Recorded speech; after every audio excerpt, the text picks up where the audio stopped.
આર્થિક અસમાનતા ઘટાડવામાં ભારતે મોટી સફળતા મેળવી છે। જી હા, દુનિયામાં ભારત ચોથો સૌથી સમાન સમાજ ધરાવતો દેશ બની ગયો છે। અમેરિકા અને બ્રિટનને પાછળ છોડીને ભારત આગળ નીકળી ગયો છે। ચીન અને G7 દેશોને પછાડીને ભારત આગળ નીકળી ગયું છે અને વર્લ્ડ બેંકના ગિની ઇન્ડેક્સમાં ભારતે ચોથો ક્રમ મેળવ્યો છે। એટલે કે હવે વર્લ્ડ બેંક પણ ભારતના આર્થિક પાવર સામે નતમસ્તક થઈ છે। ભારત 25.5% ગિની ઇન્ડેક્સ સાથે દુનિયામાં ચોથા ક્રમે પહોંચ્યું છે। સમાનતાની દ્રષ્ટિએ હવે ભારતથી માત્ર દુનિયાના 3 દેશો જ ઉપર છે। આ 3 દેશો છે સ્લોવાક રિપબ્લિક, સ્લોવેનિયા અને બેલારુસ। ભારતે જે દેશોને પાછળ છોડ્યા છે તેમાં સામેલ છે અમેરિકા।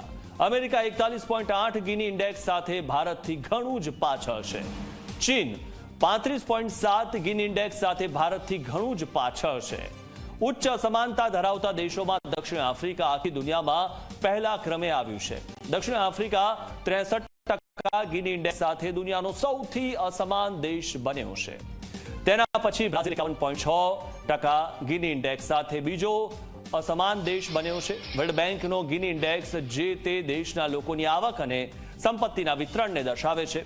કોઈ દેશનો શૂન્ય સ્કોર હોય તો દરેક વ્યક્તિની આવક સમાન છે એવું ગણાય છે અને જો કોઈ દેશનો ગિની ઇન્ડેક્સ 100 હોય તો સંપૂર્ણ અસમાનતા ગણાય છે।